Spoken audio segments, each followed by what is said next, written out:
gods. That's right. They gave you one The more chance basketball gods to that are introduce going to him resurrect. correctly. That are going to resurrect my Los Angeles Lakers. We'll see. Whoa, whoa, whoa. Whoa, whoa, whoa. Gigi, we are back to relevancy. Come on, Grim Reaper. Hook me up. Because I'm going to tell Zeke. I mean, I don't think Isaiah's a Laker fan. No. Because he actually had to beat them. I mean, we got him once. You saw the ankle game. Yeah, one of the greatest performances Ever. Ever. Okay, let's give it a shot again. All right. Hello? Zeke, what's up? Hey, how you doing? Hey, man, we were having some technical issues over here, so we apologize for that. No, that's all right. The music sounded good. Yeah, we had to get our Nipsey Hussle on, man. You know. Yeah. Y'all had me bouncing for a minute.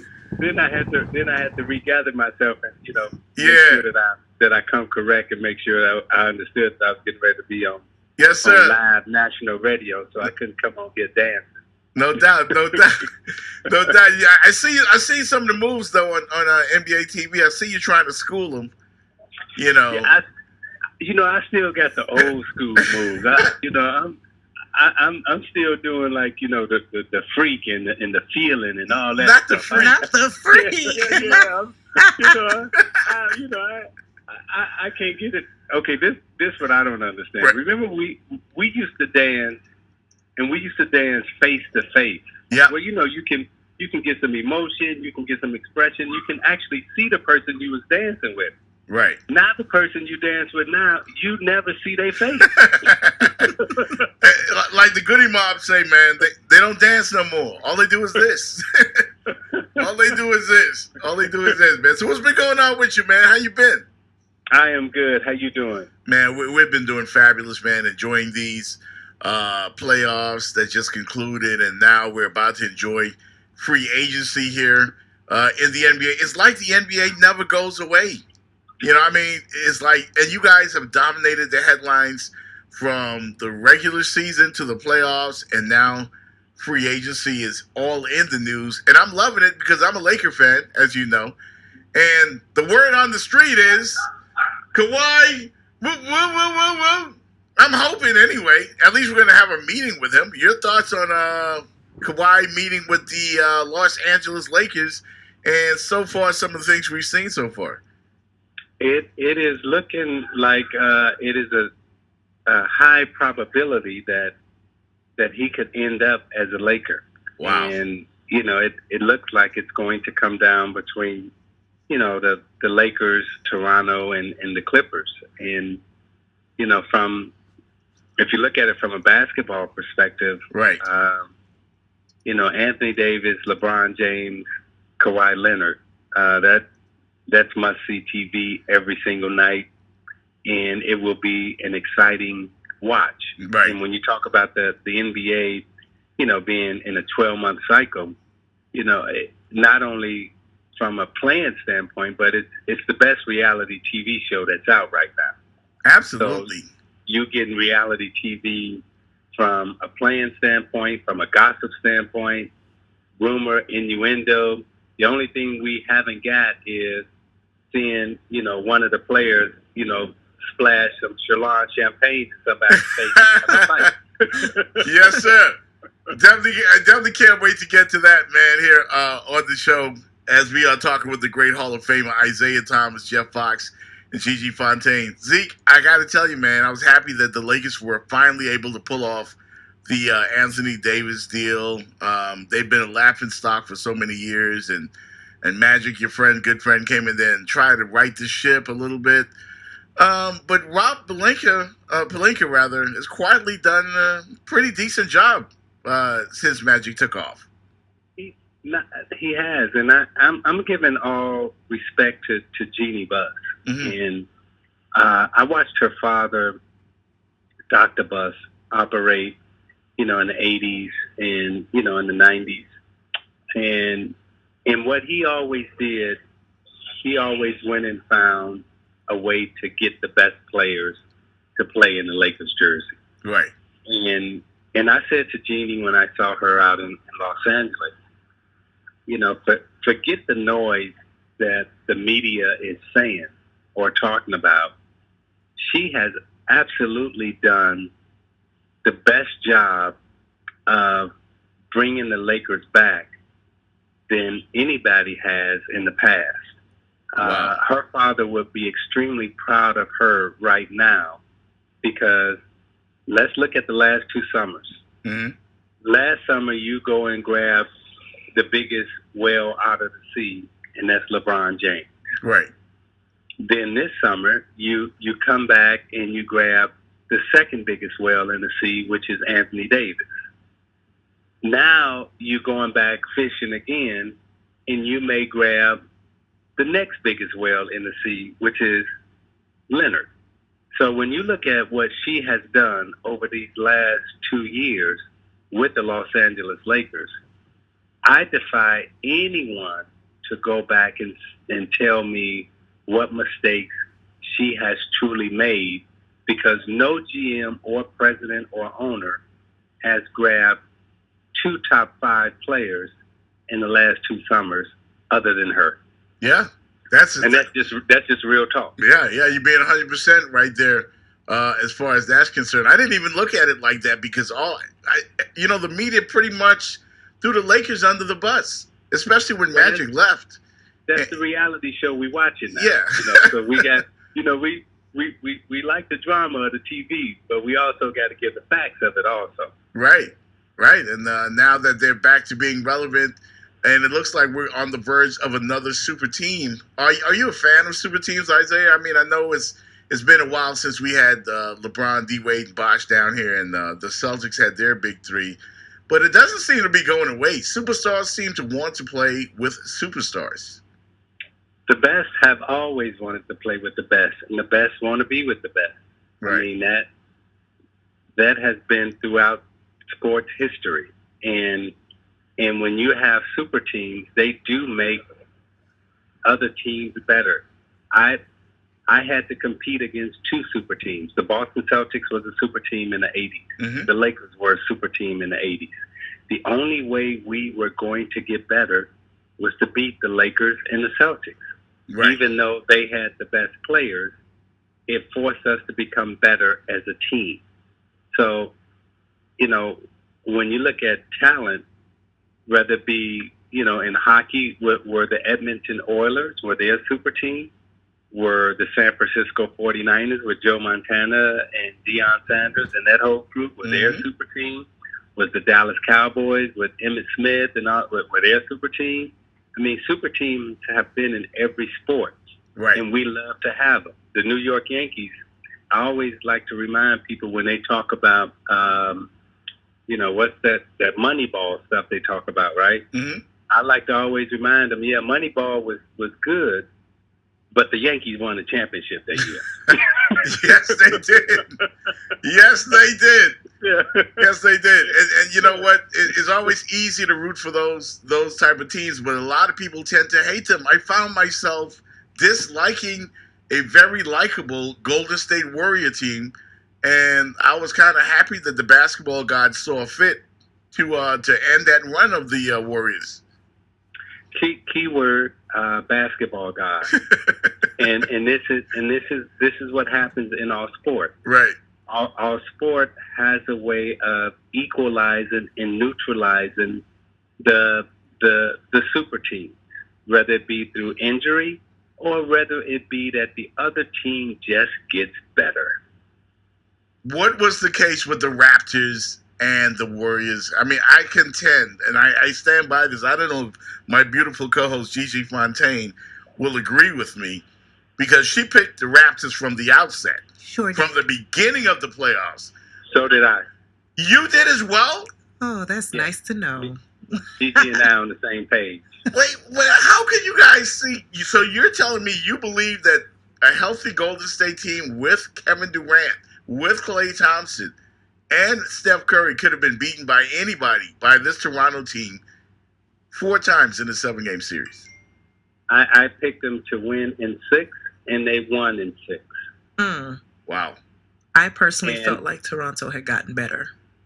Toronto, Golden State may have had the best individual players, right?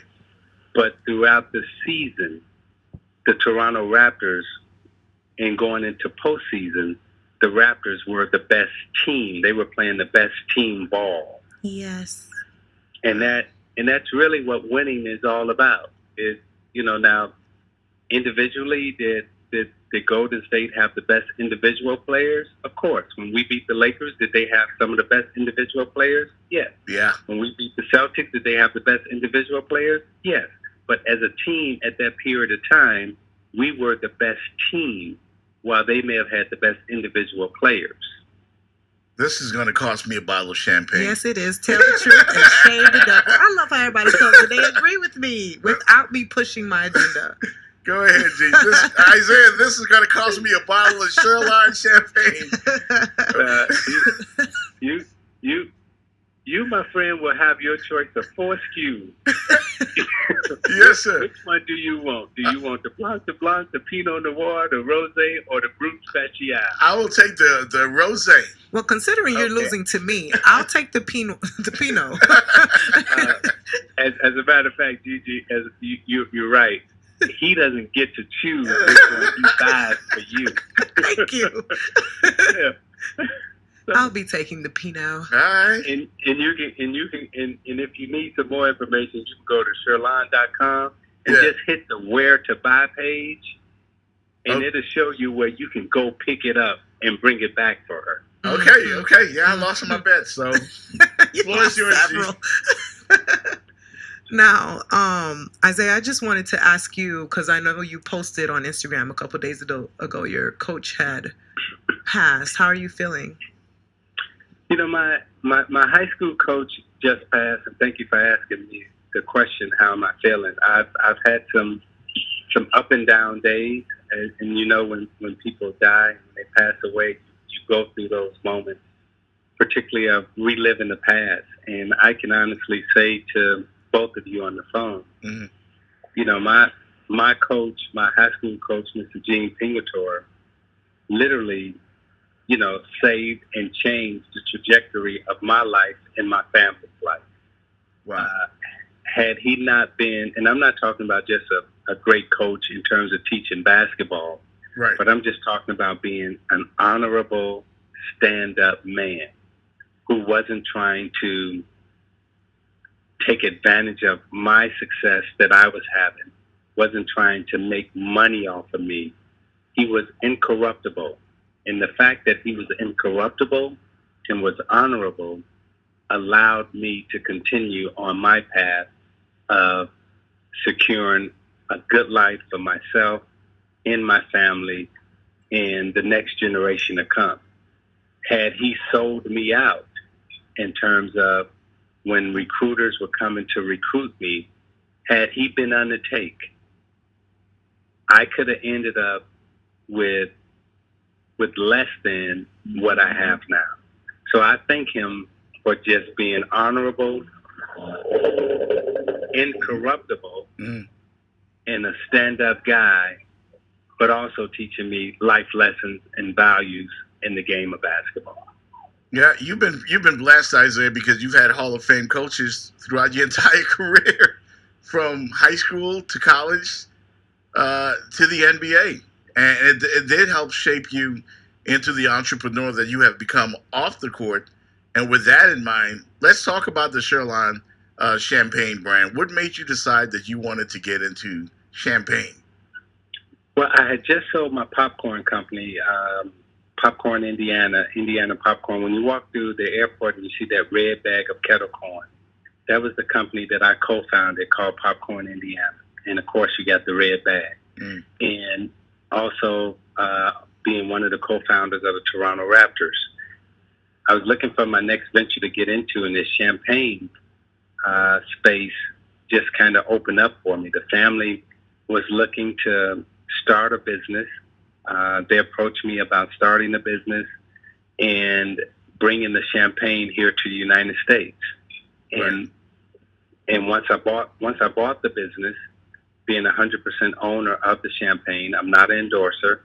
I actually own the champagne, and I import the champagne here to the United States. It is real champagne. We got 200 acres in the old region of Champagne, and we make our champagne with only 3 grapes. Wow. We use the Pinot Noir, we use the Pinot Blanc, and we use the Chardonnay grape. We do not have in our black labels. There's 0 sugar added to our champagne, and our Brut Spécial is only 5 grams of sugar. That's 1 gram of sugar per glass. I wanted to make sure that we had 0 and the lowest sugar content in our champagnes that were on the market. We have the only 90-plus rated portfolio of champagne in the United States. And we have the only Rosé d'Issagny that Gigi has picked out that you're going to get for her. Yeah. That the Rosé d'Issagny is the only d'Issagny that's in the United States. Now, the d'Issagny method is actually the bleeding of the grapes. So what most rosés do is they add red wine at the end of every batch. We do not add red wine to our champagne. What we do is we actually take the skin from the grapes and put it back into the champagne, and that's what gives it its true color. Wow. So that Rosé d'Issagny is truly nature's color, and Gigi, you're going to love it. You ain't going to want nothing else but that Chirlan Rosé d'Issagny champagne. And if somebody doesn't give you a Rosé d'Issagny, now they'll try to sell you a rosé. Right. There's some rosés out on the market, but you want the d'Issagny that's from Chirlan, because that is the champagne of choice right now. And you know what, Isiah? I don't mind losing this bet. I don't mind investing my money into the Chirlan champagne to help, to pay Gigi off and pay my debt off, because some of the proceeds from the purchase of that bottle will go to the alumni players and the old school NBA players. And I saw that guys like Dave Bing and Dave Cowens, and so you mentioned them in a previous interview, Isiah. I like that you thought of the guys that paved the way for guys today to make $40 million in 1 year, playing basketball. So kudos to you for thinking of the old school cats. Well, thank you. We always have to take care of our pioneers, and we always have to look out for those who have, made it possible for us to earn the kind of living and do the kind of things that we're doing, not only on the court but off the court also. So, one of my business heroes is Marcus Garvey. Yes. So understanding what he was trying to do in the international movement he was about from a business standpoint, I kind of follow that business model. Yeah, that's great, man. Hey, listen, next time you have your birthday party, come down to Miami and hang out with us down here. We can do better than some of your colleagues did at NBA TV. Sure can. To pick you up on that, there's one thing that I have learned from watching the great Stephen A. Smith on television. Right. Is 2 places that he speaks highly of in terms of wanting to be at, and that's Miami and also Los Angeles. Yes, sir. So I am going to take you up on that. No doubt. Yes. I will be down here celebrating my birthday.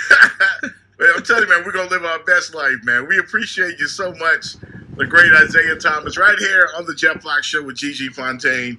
And I will find that website, man, and get this bottle of champagne, because I didn't think, Isiah, that you would actually say that you picked the Raptors. I'm terribly shocked. You got to understand, as a co-founder of the Toronto. There we go. It slipped. As a pioneer birthing them into existence. Right. That makes sense. I had to root for the Raptors. Yeah, he got to sing "Heaven Must Be Like This" twice, Gigi. Mm-hmm. Twice, 3 times. Anyway, man. 4, but your Lakers cheated. Yeah. You ain't gonna never let that one go. Hey, man, we appreciate you, man. Say hello to everybody for us, all right? I will, and thank you. Yes, sir. The great Isiah Thomas, everybody, right here on 1210. The man, he never lets me forget about that. You shouldn't. The first time I think we beat him by 1 point in Game 7. Y'all cheated.